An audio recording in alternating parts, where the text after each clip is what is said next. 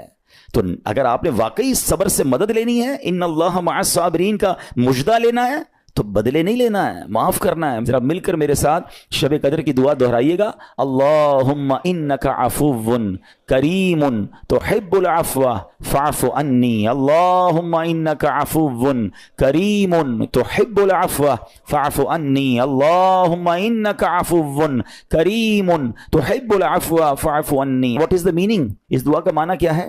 اللہم انک عفو, اے اللہ تو معاف کرنے والا ہے, تحب العفو, معافی کو پسند کرتا ہے, فاعف عنی, اللہ مجھے بھی معاف کر دے. ہم کیا کہہ رہے ہیں اللہ سے, اللہ مجھے معاف کر دے اور میرے سارے اگلے پچھلے گناہ معاف کر دے. مگر دیر از اے کوسچن, آپ نے معاف کر دیا سب کو؟